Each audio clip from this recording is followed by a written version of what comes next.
refresh. Let me load. Oh shit, that still hurts.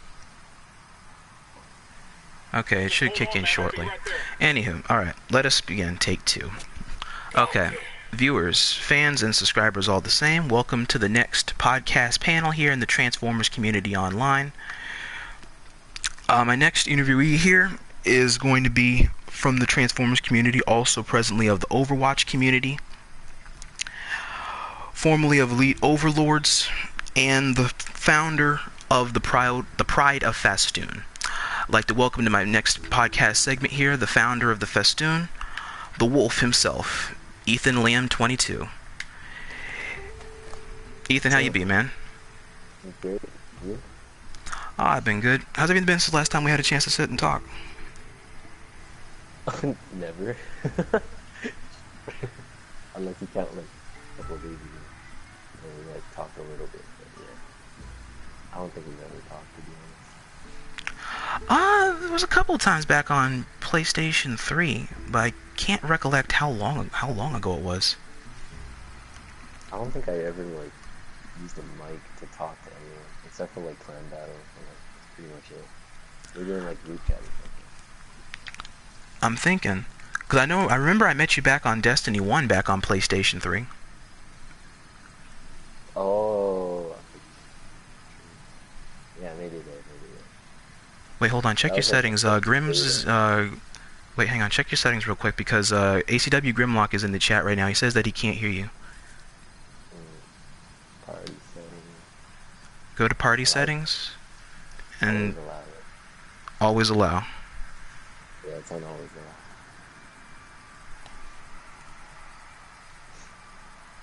Go to party settings,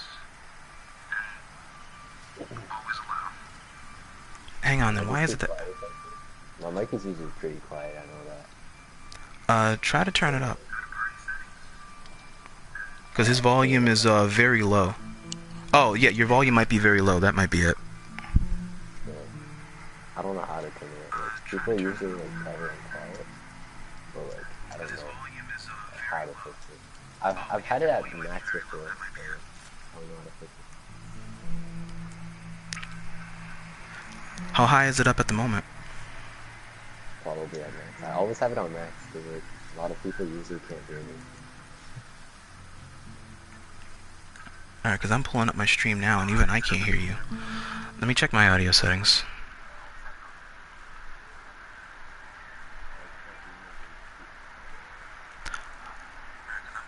Yeah, because I'm pulling up my stream here, and I can't hear you at all. I can hear myself talking, but I can't hear you. Let me go to my party settings. Party chat. Always allow.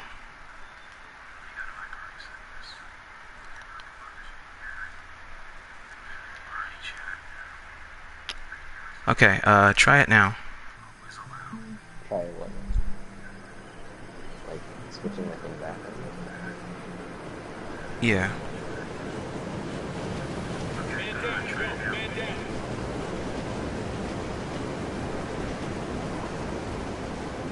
Hang in there, we're coming to you.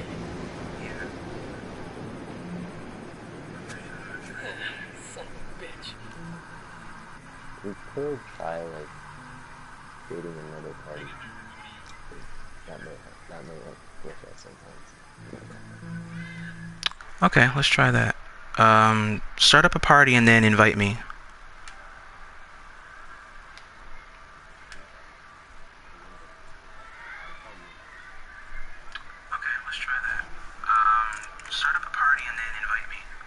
Okay, let me see if I can leave this one here. I'll make a new one and then I'll invite you real quick.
Alright, you should have got my invite. If you, let me check my settings while I'm going along.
Alright, Ethan, I'm setting this up again.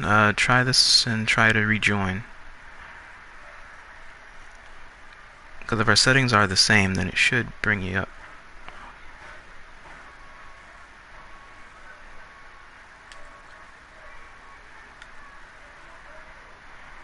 Alright, Ethan, I'm setting this up again. Try this and try to rejoin. Because if our settings are the same, then it should bring you up.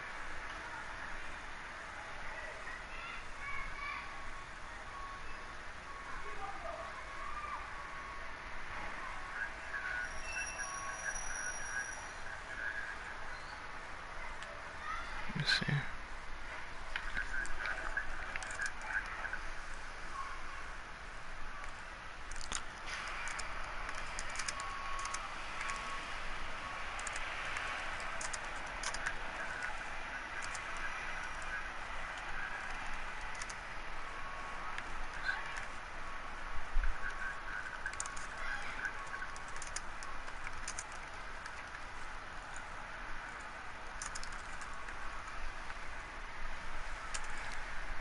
Okay, how about now? I can hear you, but I don't know if you can hear me. Let me wait for it to come up.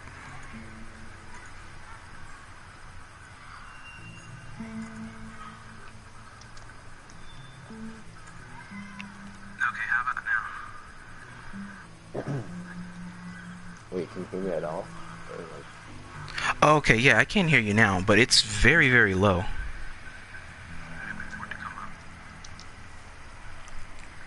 Because a couple of people that are in my chat that are watching, they can hear you. Because Lava Creeper can hear you, and AB11 can hear you. Can or can't? They can. Oh, okay. Okay, just speak as loud as you're able to, and then we'll see how the end result of all this will pan out when we go to look back at this and see if we might need to do a take 3. Hey, do you know how to turn the mic volume? I don't know. You know how? Then, like... The mic volume usually comes from either you can do audio settings on PlayStation 4 where you can bring it up to maximum just like you can on PlayStation 3, and on the headsets, depending upon what type of headset you have. Like, I'm connected. It's connected to my controller right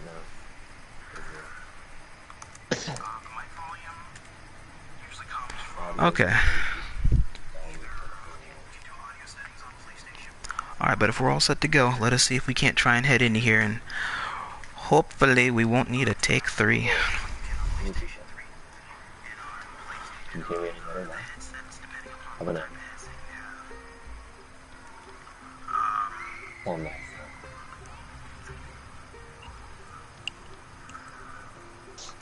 But like my mic might pick up like everything because it's on X, but you should be able to hear me now. Okay. Because I can pick it up, all right, and that's why I'm just wondering if the viewers can. But we'll know when we got to go back and review it. All right, let's hop right on in. Alright, so just like what I had reviewed with my panel statement from earlier, so question 1 would be what had inspired you to make a difference in the communities that you were a part of? What inspired Man, me? if you shot straight, I I'd would probably get fucked up. probably be Hang on, I'm coming. my clan, to be honest. Cause like How about you not let before me get shot starting next PF time? or anything, I didn't really feel like making a change, kinda or whatever. Like all I ever did was like play capture the flag, play the leaderboard a little bit, and then like I was playing with EO for a while.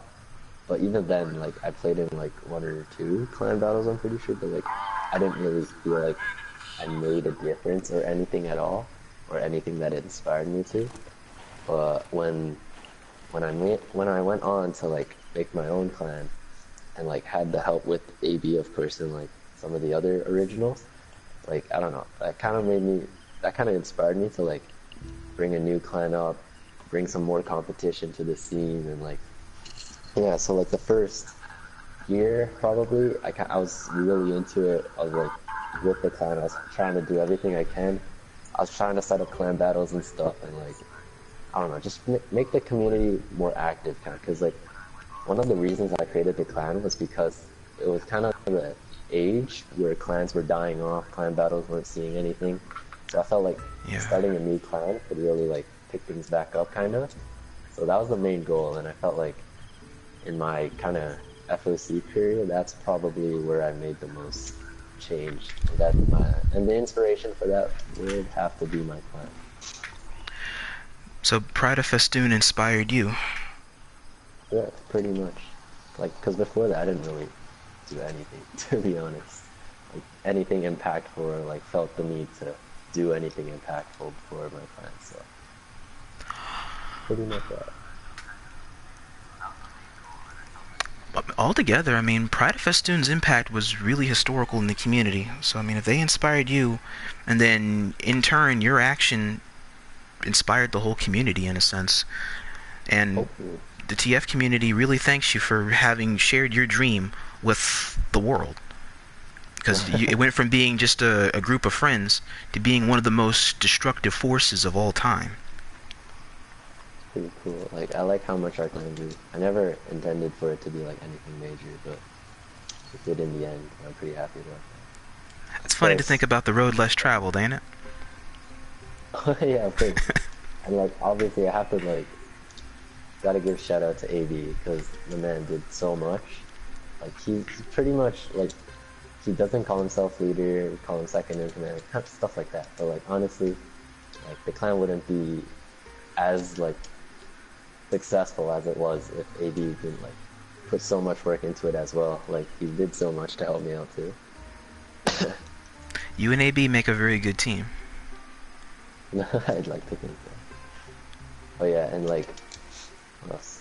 I don't think anybody or much people know this, but the inspiration for PF came from Tark himself, because Tor? I don't think, yeah, because when there's a area where I kind of left EO because it turned into EL, and I felt like EL wasn't going to be the same, so I left before it turned into EL, and I was clanless pretty much.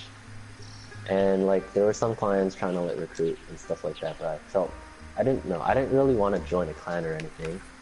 And then Tark just came and he like messaged me and he was like telling me about like starting a new clan.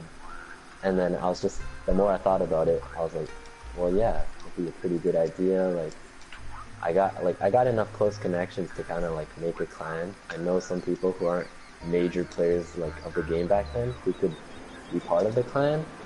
And then like yeah, the clan scene was dying, so yeah, this was the opportunity.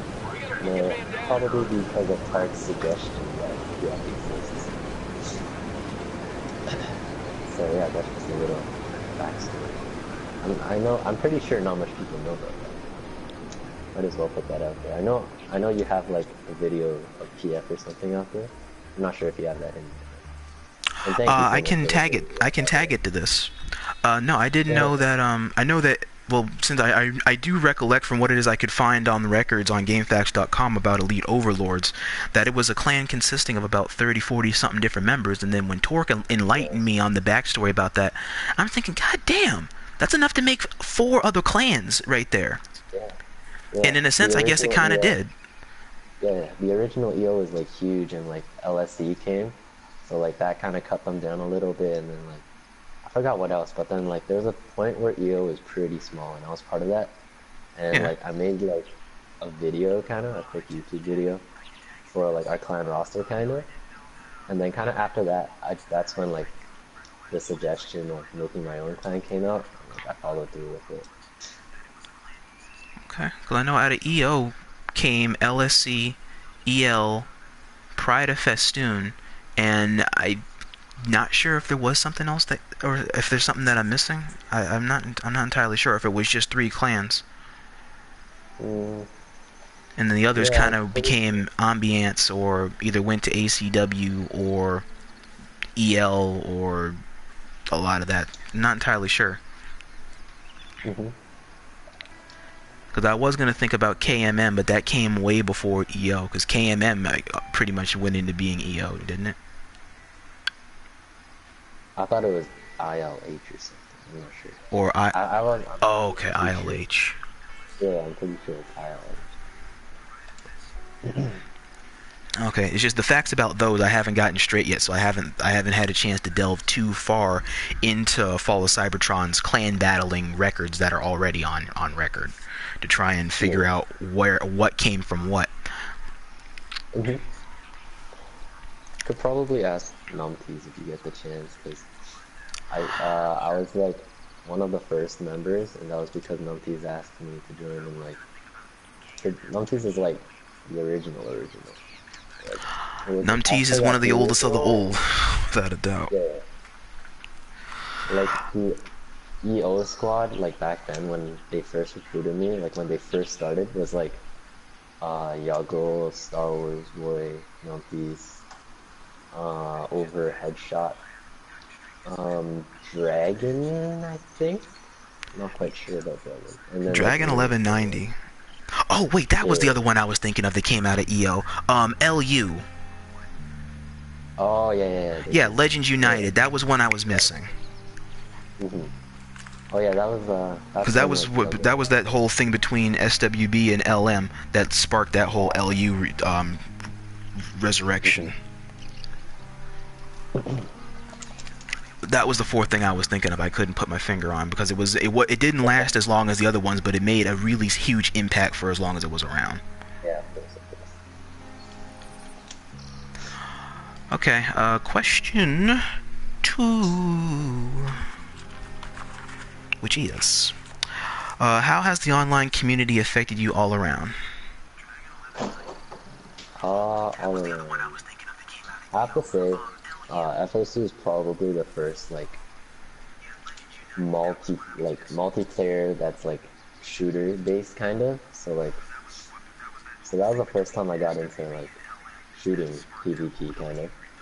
So I gotta say it's like a pretty big impact, because that's kind of my cup of tea now, kind of. Like I play other PvP shooters kind of, for like Overwatch.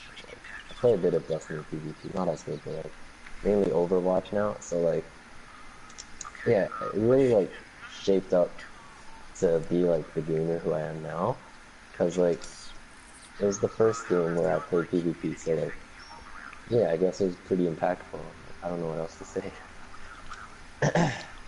Fair enough. And Destiny 2 and Overwatch seem to be where it's at right now as a staple experience on PlayStation 4 for a lot of us that came out of the TF community. And it's all fun, and it's all really fun games. It's all about how you look at it. They're all team-oriented games. You also have your little bit of private competition here and there, so if you want to pop in a one-on-one here or there, hey, go for it. And then you got your whole bunch of team-oriented competitions. And I also like the fact that they do what is it, story? Well, unfortunately, Overwatch doesn't have a story outline to it, but Destiny does. But you can also do co-op stuff to go through the whole story, kind of like how you could do it back on WFC. Oh yeah. You gotta love FOC's like story campaign and stuff. I never played at WFC, but like the escalation game mode was pretty cool, and like the story itself, I really liked. Okay. So, question two: how has the online community affected you all around? Did we just ask that? I'm pretty sure.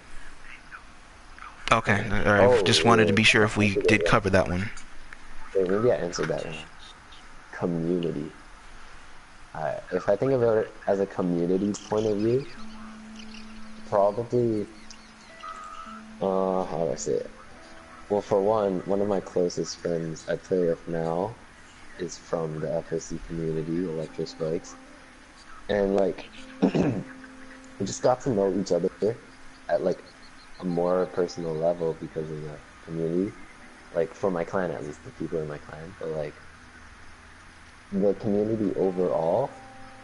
How do I say this? Like, I started FOC just playing Capture the Flag every day, almost every day, and like I was just playing leaderboards kind of, and then eventually like other people kind of noticed me, and then like became friends. We started like having private games, clan battles, and stuff like that.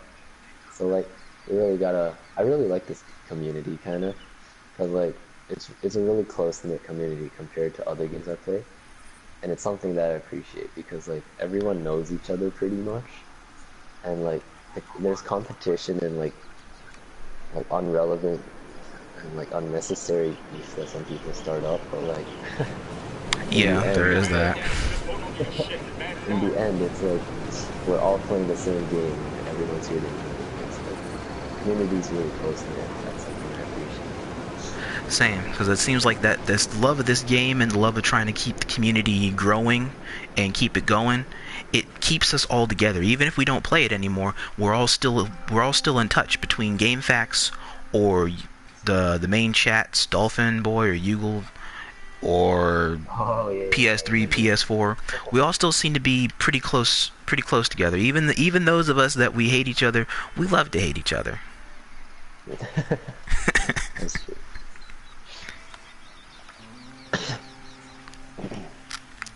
And so where the community's at right now for a nice touch, it does feel pretty good all around when you think about how everything's come full circle.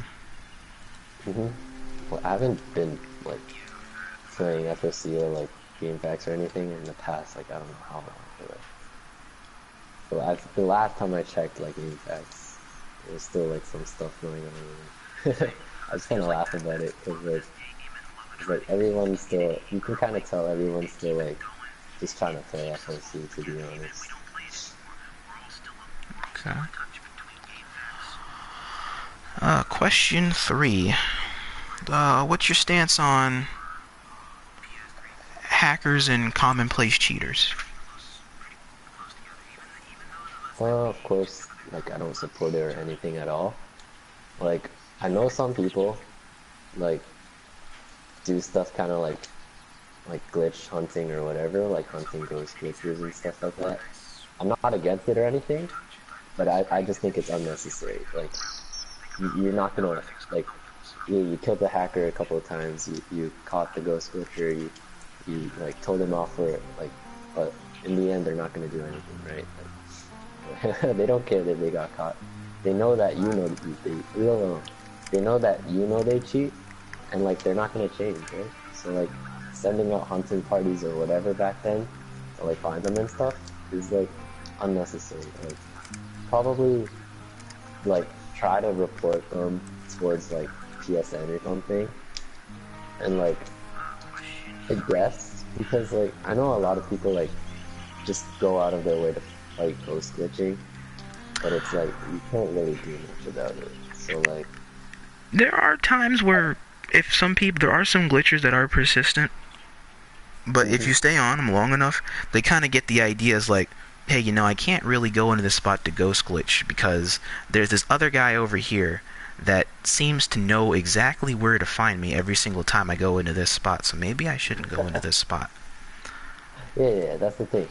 But like, I think if you're trying to shut down ghost glitching, you have to shut them down from like kind of like morals of being a gamer, right? Because like you can like make an impact and be like, oh, I won't glitch on this map anymore because like that's the spot and I keep getting caught, right? But like that's not gonna change them to be like, oh, I should never ghost glitch again.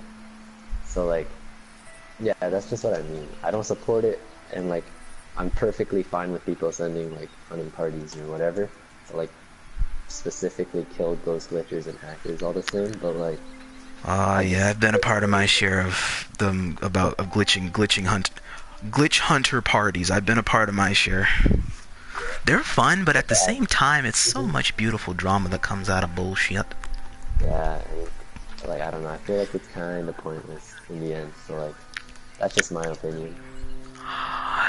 In some sense, yes. In another sense, it makes the point about standing up for just trying to be decently respectful of other people. I mean, if you're amidst other glitchers and you're having a private match and you're doing nothing but glitching, I mean, hey, go for it. It's in a private setting with friends, and it's not hurting anybody's feelings, and it's not putting a damper on enjoying the game how it's written to be enjoyed. Mm-hmm.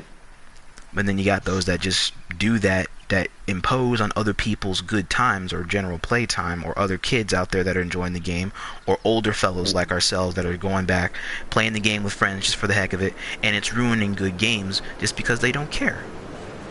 Yeah. And so we got to show you, yeah, we do care. And so you can keep doing this, but I'm going to keep doing this to stop you. Yeah, that's a good point.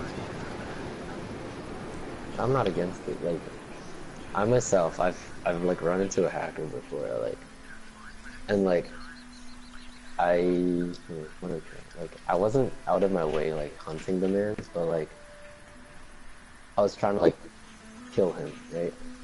Yeah. So like I understand, and like if you see the chance, then by all means kill the guy a couple more times and stuff. But like sending entire like a party squad to like run around and like what do you call it? What's his name? Like hunt what's his face? Bobo the Clown or something.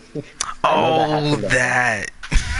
I know that happened. Someone was like, "Yo, you want to join our party? We're gonna hunt this guy." I was like, "What? Is that really necessary?"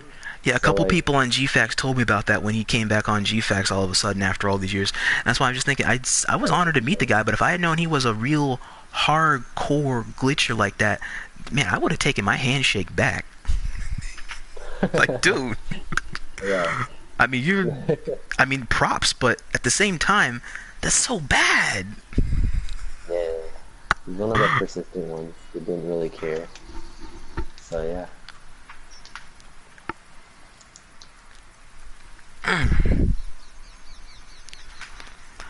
Let me see here. Question 3, we had that one.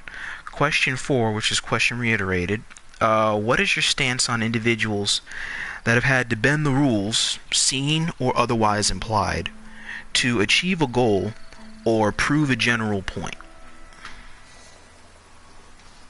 I think I like asked you about that before. I still can't get my head around that question, but like, would an example be like, I'm not gonna say the name, but would the example be like two people on opposite teams, one guy picks up the flag and transforms to drop it so that the other guy can get free points and return it? Would that be what you mean? Oh, free grinding? No. I mean, your stance on individuals that have had to bend the rules, seen or implied, to achieve a goal or prove a general point. I mean, like, in lamest terms, giving a baby its bottle, even though the baby's wrong. That's confusing. Well, no, because it's a difference of perspective that sparks an argument, or a mini argument, which we've seen on GameFAQs many a day, and that I've been reading up on, interestingly enough. Mm-hmm. One side can be technically right, the other side is right in a sense, but is not completely right. But you want to try and reward their stance anyway, even though it's not complete, even though it's not a whole truth. or a whole fact. So you mean, I don't know. I'm finding this really hard to wrap Another my head around. example, I know. All right, another example is like, let's say a ruling may have happened, and there have been some clan battles that I've called and that I've directed where there have been controversial rulings that may have happened. And when these things transpire, the ruling goes to the person that's technically incorrect. Oh, Kind of like that. okay. So you're asking me like what I think about them? Yeah, your stance on individuals that bend the rules like that to achieve a goal or prove a point. Oh, From that okay. perspective, if I elaborated it correctly. Yeah, I know what you mean now. So like, it's not like the flag dropping thing, but like, I can't really think I've met anyone kind of that goes with that. But like, in general, like just let them do them, whatever, and just ignore it, move on, because like they know what they did, and if they can like, if they think they're cool like that, like if they think they can get away and they're cool with it like that, then like, whatever, they're eventually gonna get caught out soon enough, and like, just just move on, right? That's just what I think about it. If that's what you're talking about, if I understood that correctly. That is, yeah, that is more or less the summarization of what I was elaborating. Okay. I don't But know even much if into that. this, but even if it persists and they think that their way is right because they seem to be justified and are rewarded in their wrongful justification, wouldn't it still be suitable to Oh try to? wait, are you talking about Gears? This is No, a shot at you. I no, this is understand. not a shot at. No, this is not a shot at the infamous one who will not be Wait, named. I'm Who is sorry. like the Voldemort So of like, this community. would that be an example? That could, Like how yeah, he's yeah. like What the hell? number Yeah, one on like him. leaderboards? Well, that's a I don't perspective. know if he's still number one, but like he achieved his goal of being number one on leaderboards for like a month or something. Well, But that was for like that's an argument for parties. another day. But I've been watching and studying how he ascended there. Half of it was skill, the other half of it there was through ghost glitching. And even though there is an argument posing the mathematics about this, I actually sat there for 25-30 minutes in order to do my own math about how much of a good KD you can get in a week. A week's time according to a month.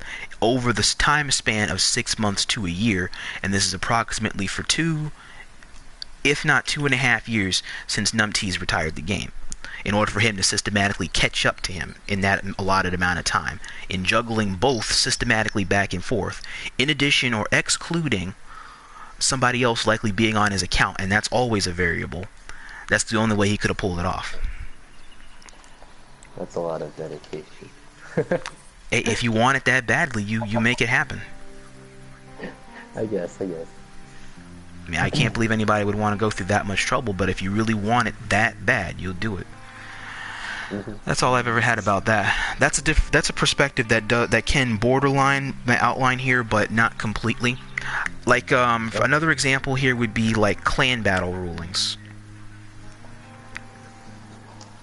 Clan battle rules. Yeah, because how certain outlines or end results happen in clan battles, then they spark controversy. Not so much how they begin, but how they conclude. Oh, so you'd be like, this clan shouldn't have won, but because of this rule or something, they Because won. of this rule, yes. Or because of this action or event that may have happened, like a DCing or a draw game or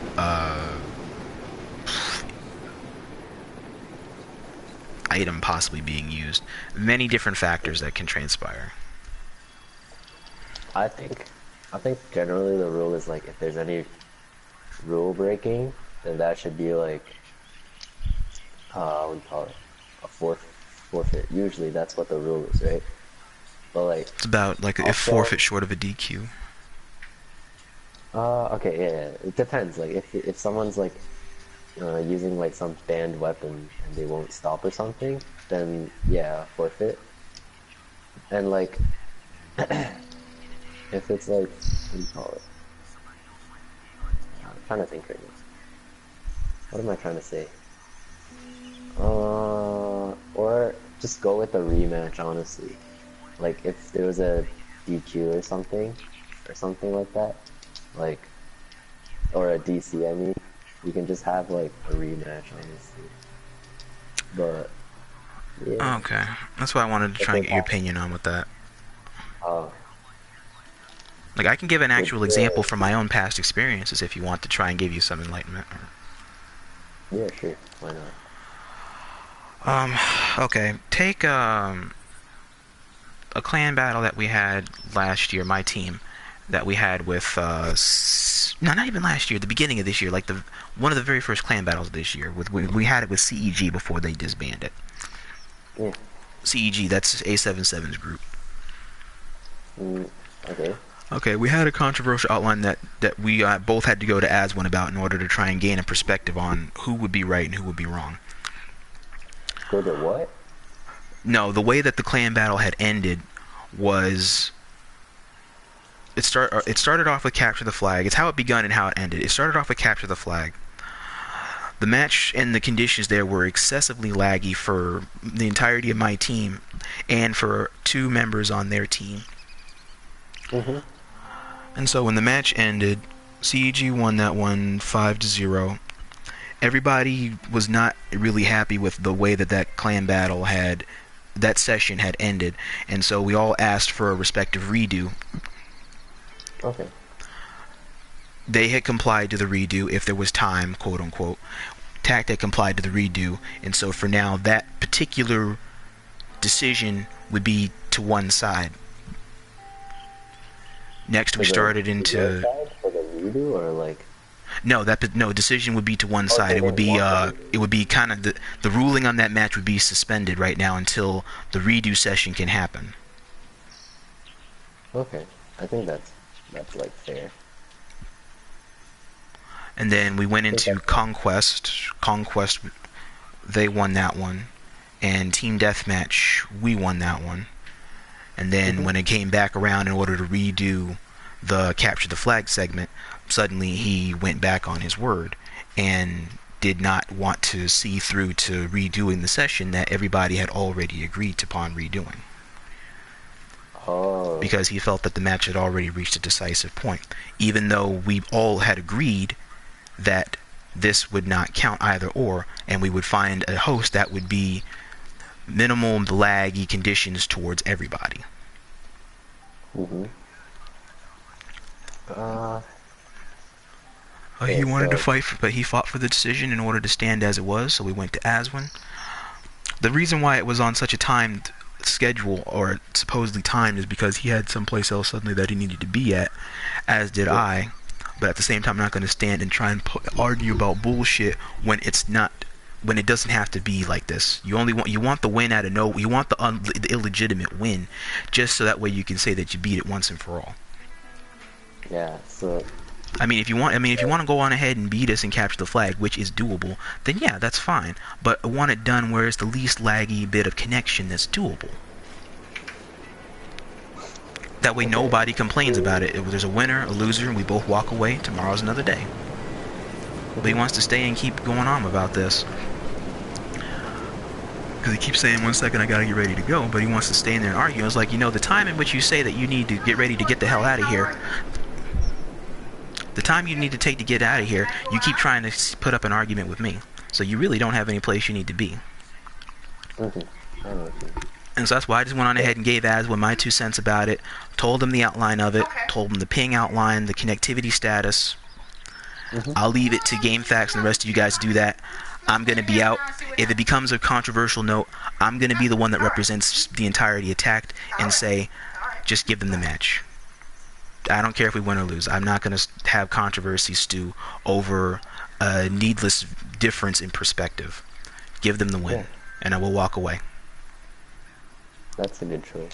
But like, now that you give me an example, I kind of know what you mean. So like, for my point of view, I have like zero respect for the client who backs on their word. Like if both of you said like don't do the match, I mean don't count the match, we'll redo it later, then yeah, that's cool. But like if he goes back and turns around later after like the rest of the battle happens and he was like, no, I want that match to count, then that's like zero respect. Like no. And I think he did the right thing. Like I would probably done the same thing. Like just leave it.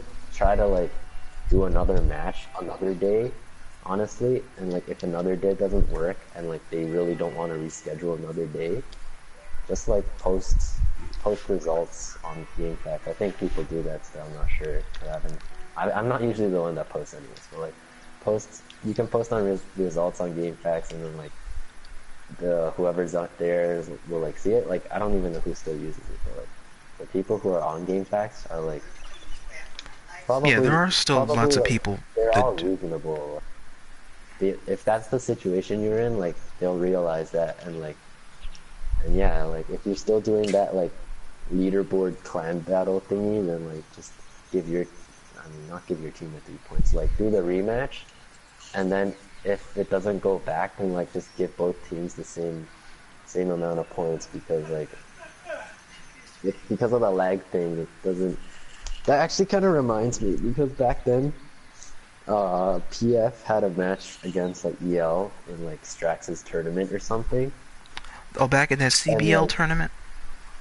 I'm pretty sure, but like back then, our host was like Straxus, right? And there was an actual like spectator kind of to make sure no one broke rules or something. I'm pretty sure that was Straxus himself. And like everyone was lagging, right? Like my entire team was lagging. I couldn't even shoot straight. And then Damn. I'm pretty sure Yuggle complained about it or something, but Straxus like didn't like pull the rematch or something. Oh, Eagles always got So like lag. yeah. So like Yuggle thinks their team is like suffering from the lag, but like honestly our team is suffering more probably. I'm not even joking, but like anyway, we didn't agree to the rematch, right? Because we were winning. So like we played through the leg and we're willing to play through this leg for the win, right? So then Yago was lagging too, obviously. So I guess he got cheesed or something, and he was like, "Yo, I want to rematch." It was part of like the rules or something Strax outlined, right? But the rules were also like both teams have to agree or something. I forgot.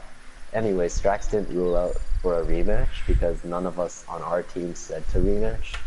So basically, we won that match, and it was because Strax didn't rule for a rematch. So I guess that's kind of similar because we got a win, even though Yuggo was plating. But the It, thing is, it like, we wasn't were on the all table lagging. about a rematch. Yeah, and the thing was, the rules were set in place before, right? With Straxus, and Straxus was there as the like commentator kind of guy. So like, there's really nothing Yuggo could have like said or anything. So in that way, I guess it's different. But I mean, if Straxus wasn't there, and and we won because of the lag or something, and we didn't agree to a rematch, then like it'll be like pretty shitty, and like I wouldn't count that as a win because yeah, both parties didn't agree, and like yeah, but in our scenario, there was already rules written down by Straxus, and like our team was willing to play through the lag in order to take that win. So like I don't really see too much of a problem with that. But yeah, if Straxus wasn't there and if there was no rules prior, then yeah, that would be really shitty if he just took the win like that. But yeah, that's basically my point of view. Like, I don't really have any respect for the clan that does that, and honestly, just leave it to like the broad community to decide because the community is like they won't rule against you or anything if you're like correct. So that's basically what I'd say for your situation.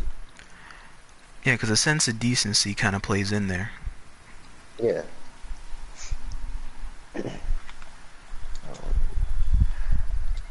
Anyways, I'm pretty sure I got that question confused, but with your example, that's like the best way I could put it. Yeah, because that's why I'm thinking in order to try and enlighten the question, then I'd have to likely give examples. And interestingly enough, with a lot of these questions that I do have on the panel for a lot of the past players to take a look into, I can list examples both observational examples and personal examples from past experiences, having dealt with a lot of these things. Mm-hmm. That's good. That's good. All right, that was number 4. Question 5.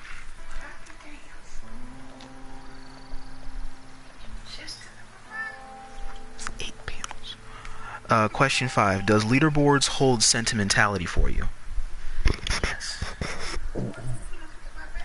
Yes, I think I mentioned this earlier. So it used to, because when I started the game, I only had like a couple of school friends who got me into the game. So I was only playing with them pretty much. But when they weren't playing, I would be like playing Capture the Flag on my own, just for fun, kind of. And then it got to the point where I started going higher up on the leaderboards while I was playing Capture the Flag. And then I was like, damn, yeah, I wanna climb, make it higher. So then I started climbing even more, and it felt pretty good, to be honest. Like climbing up, seeing yourself climb up, because you know you're accomplishing something. So like, it did hold sentimentality to me at some point when I started the game, because it was just leaderboard grinding. But then towards the end, when I started,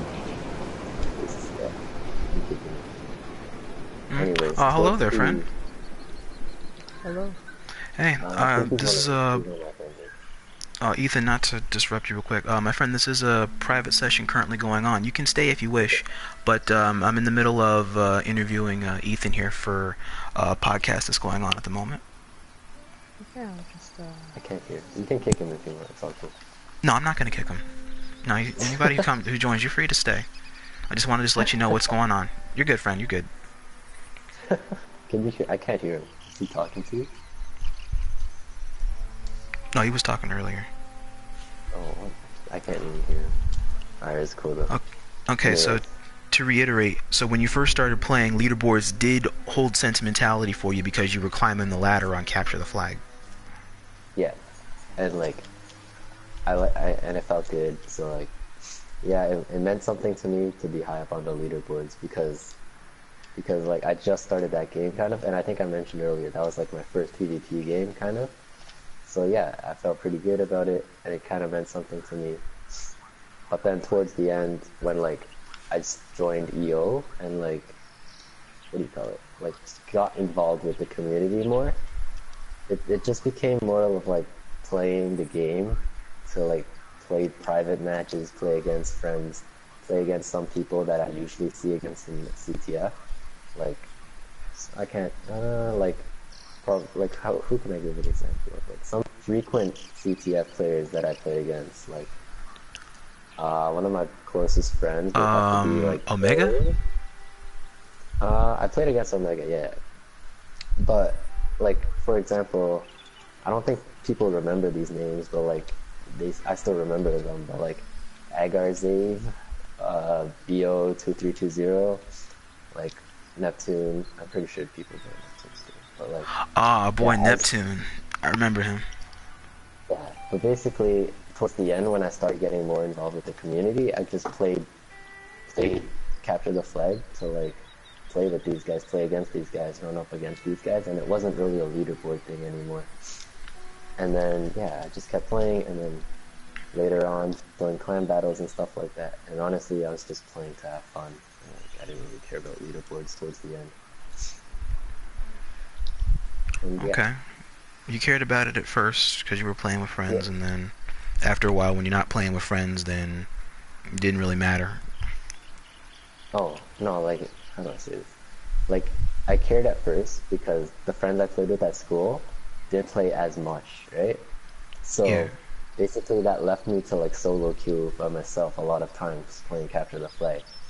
So that's where Capture the Flag's like leaderboard kind of mattered to me. But then towards the end where I made the community friends and stuff like that, that's when it didn't matter. And by then, like, the friends I know at school basically quit, so like, I didn't play with them ever again. Gotcha. Okay. Even nowadays, long after having touched it, does it still matter any? No, of course not. I don't really care anymore. Because you're still up there. Am I? Yeah, you're still on CTF leaderboards. I thought I would have fallen out, and like honestly, I don't care. Oh no, a lot of you older players have set the bar so astronomically high. No newer players got a shot in trying to at least get to the 20th position. The margin between 20 and 21 differs by like thousands of points on numerous different boards. The only ones that ever changed was the only one that ever changed recently was Escalation. Oh. Oh, that's Because Adam Ray is not number one anymore. Is he? Yeah. Yes, this new kid, Micah, came in from number 20 somewhere earlier this year, and then out of nowhere, he just sideswiped that position by a landslide. He like pulled a Bane just for Escalation. Bane XD, right? Pretty sure. Yup, that's the one. Bane XO. Yep, that's the one. I never played against him like in my prime days, but like I tried to play FOC again recently, and like I would see him everywhere in public. So, Oh yeah, you missed a good player in Bane. He's like a classic spammer. Heck, he was until this whole hacker situation became a thing. He'll go destroyer on some maps. Other times he'll totally pull back and then just go full frontal medic and nothing else and just keep stealing kills. But I was gonna say, until recently with the whole hacking situation that had happened in the video games, he had a pretty good shot at getting number one, because Nump set it pretty high. Gears managed to top Numps, and Bane was not that far away. He was only like a couple thousand points off from getting Gears' number one spot on both. So we would have actually seen that sucker pass hands one more time. But then this other this hacker named Raging Dragon 217 whatever just popped his name right there on top of number one out of nowhere. it's pretty dope. It's crazy. Yeah. I mean, if he can pull it off still, I'm still going to call attention to it because it deserves to be noticed, because he pulled off that much work. Yeah, of course. Because aside from Call of Duty and this, you rarely see the guy play anything else. So dedication is an understatement.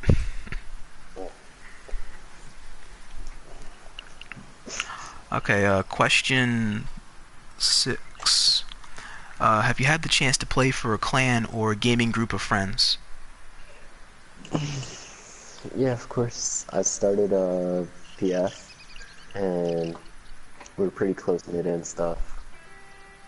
And yeah, I don't know if I should expand on that, but if that's just a yes or no question. No, it's just if you've been a part of chance to play for any other clans.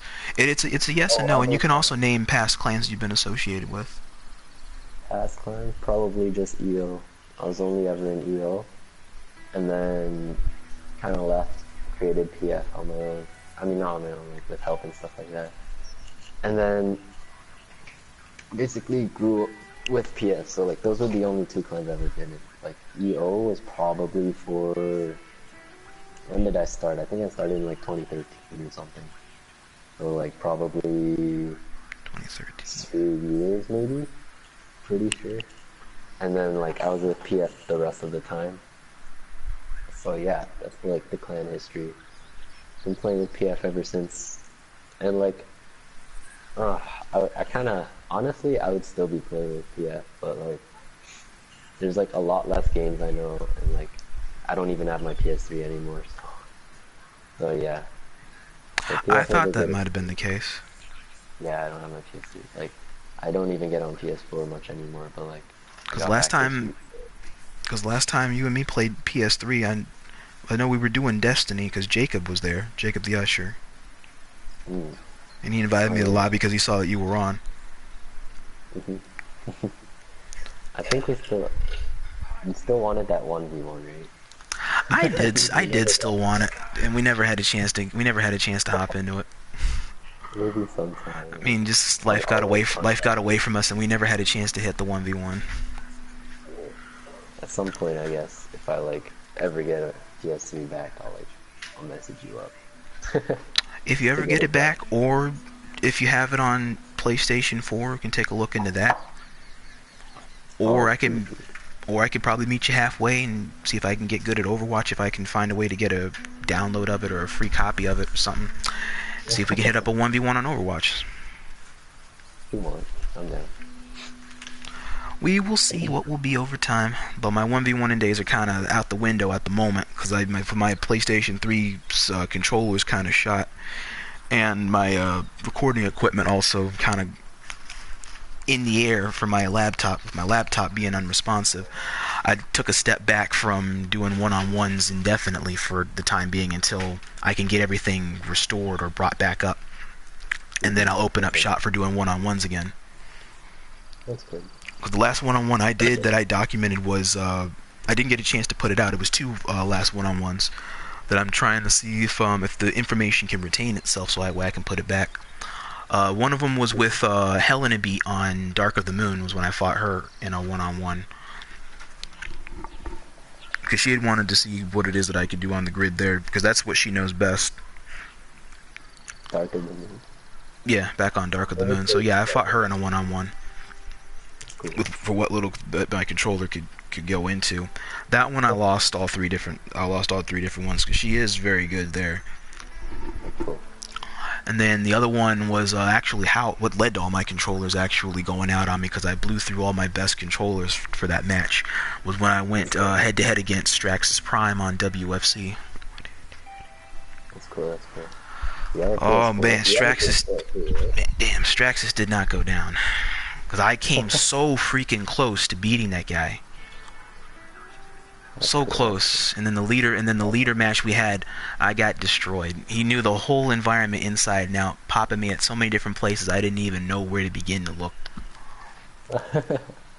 And then as soon as the match ends, it's like, controller's dead. And I'm popping my other one, controller's dead. Popping my third one, controller's dead. I was like, oh, fuck this. I can't even get the rematch. I'm done. I just take it and walk. Straxus is a hard competition. He's a good player. He is, and what's so frightening is that the both of us play so similarly. Like, I never believed it all these years that people tell me that me and him play so alike, but it's the truth. Because everything he was doing to me, I was more likely going to do to him first. That's cool. It's like fighting an advanced version of myself. I don't think I've ever had like someone play like me in a. I haven't had anyone tell me like you play like this yet. Cause like I know some players play similar. Actually, when I fought Dark Primus, he told me that like when I play, like when I'm in the zone, I play similar to guns. See, I don't think I've played against guns, to be honest. So I'm thinking if I can get my stuff sorted out and get back to where I want to get back to where I need to be at, I'll definitely see if I can hit up Gunsman for a rematch, because I think I could give him a pretty good match this time around.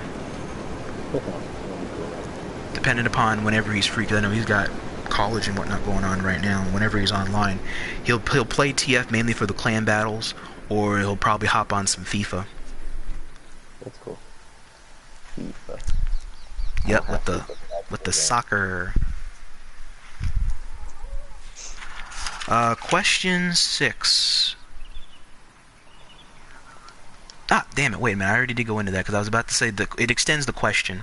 If so, how has the clan scene or the battling scene evolved your perspective on being associated with the community? But actually, I think I kind of went into that one from the first question. I think so, a little bit, like, how I wanted to, like, increase clan activity and stuff like that. Exactly, because the question states, how has if you have been associated with a clan, how has the clan scene or the combat scene evolved your perspective? And you did reiterate, as it allows you to evolve the clan scene so it can diversify groups and there can be more clans existing rather than there just being 2 or 3 in particular ones that just happen to be like the head honcho ones that are very, very powerful with many different players. So rather than having one with many different players in it, or an excessive amount of players, let's say, you can just split that up. That way that one clan can become 4 or 5 mini clans. And it makes more sense. And it spreads out the power. Yeah, of course. Question 7. What's more important to your perspective on enjoying the adventure offered in the gameplay? Friendship or power itself?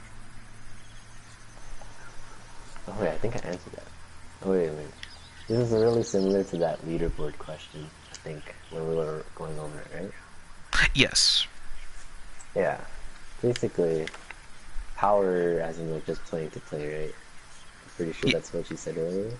Yeah, power as in just playing to play the game, grind. You don't really care about anybody else around you since they're either they're not with you, they're against you or something. And friendship is just playing with friends, enjoying the game, and heck, in the end, you still might get what you want.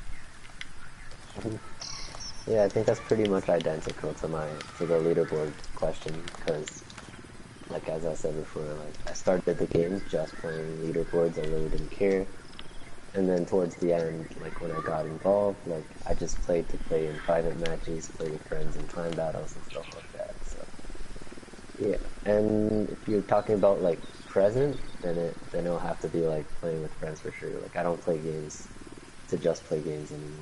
I don't like playing alone, to be honest. Like, I'm always playing with somebody. And I don't blame you about that, because I mean, as the gaming experience evolves, then they also evolve the feeling.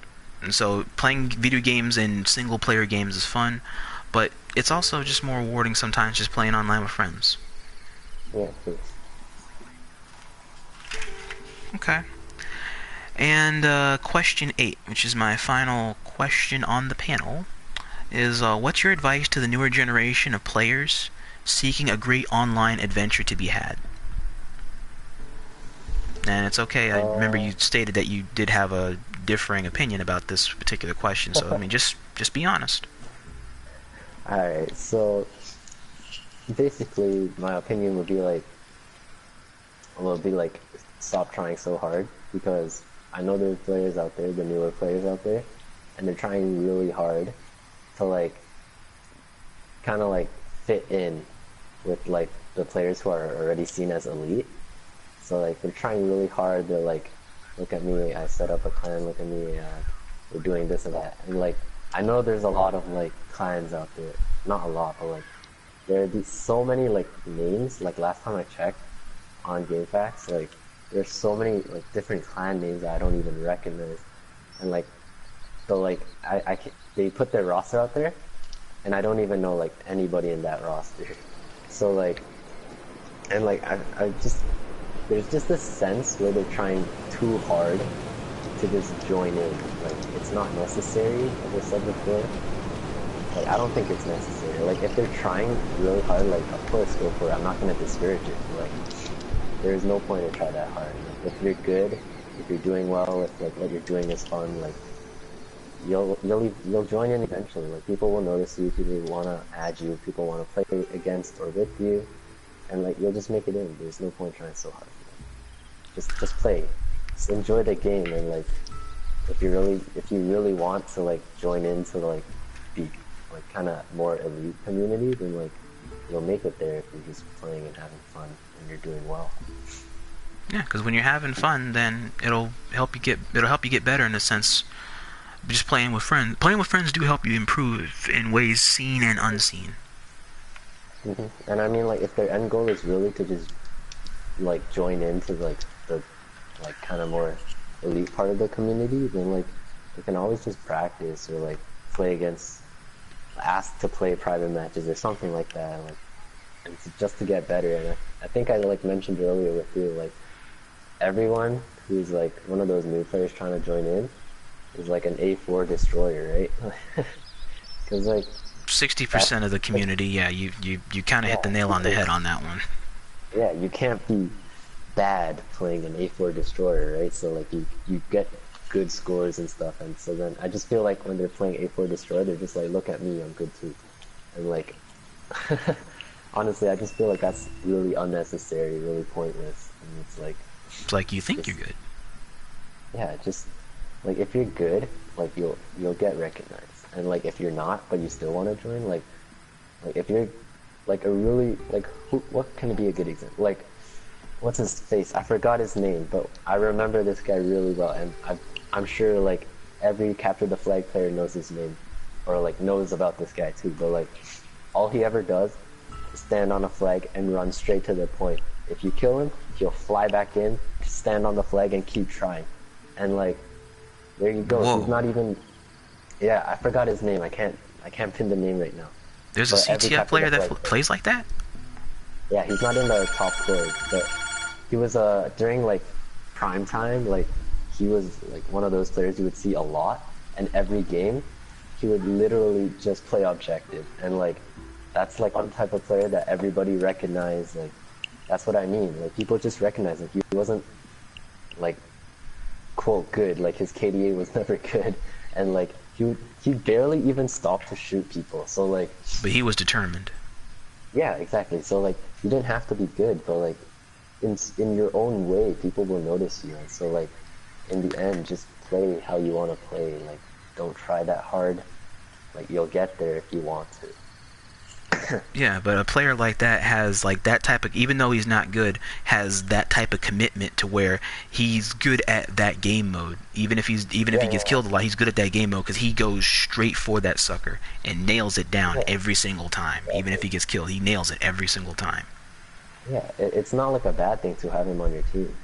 Like, yeah, he died a lot. People got the flag return a lot, but like, but he opened doors for you to like make plays. That and stuff, opportunity. just like playing with it. Yeah.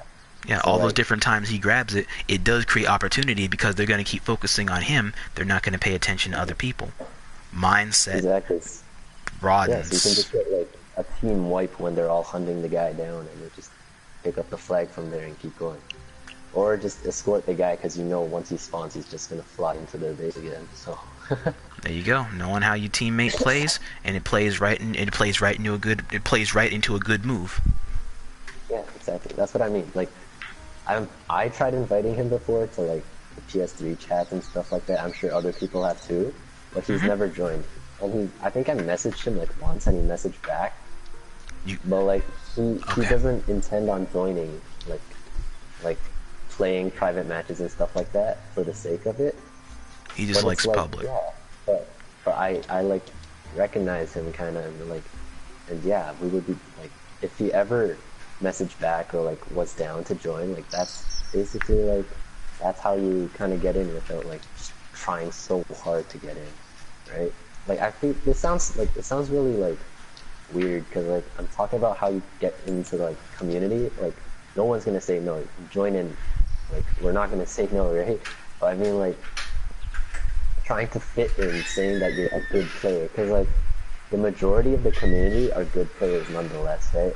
So I feel Yeah, because like, they all have talents and things that can be. yeah, like the majority of like the like community right now on game packs and stuff like that, they're usually good players. So like, or I'm not sure about now, but like still, like it's usually good players. So I feel like these newer guys who are just joining the game, they're like really intent on joining, and they think the only way is to be a good player. So like they're just trying so hard, and that's just really not necessary. Okay, I can understand that. The newer players you're seeing now, I'm wondering if the mindset, or depending upon how they're being scouted out, it varies because on one side it could be, the mindset could be, hey, you know, in order for me to be decent at this game, I may have to join a clan or something, because you see like a lot of people that are always grouped up together, or that always seem to hang around each other, so you want to try and be in a group or a clique, so to speak, in order to try and be successful, as opposed to doing your own thing, when that's not always completely true. Or you have those that want to try and get good by, I guess, like as you say, just going overboard, but in the sense of being overboard, also probably just want to be to themselves and don't really want to rely on other people, because they think that relying on other people may taint the growth process, because you're relying on them rather than relying on your own capabilities, when that is also not always the case, because when playing with friends, it develops more about how you like to play, because you're enjoying yourself playing how you are presently doing. And if you're doing well doing what you're doing with friends, try doing that minus the friend element, and then see how this happens and see what the end result is reached, and then boom, you just found your playing style. Yeah, there you go. So would you have found that playing style playing with friends or playing your heart out until you find the game not fun anymore. Yeah. Basically got that on the head.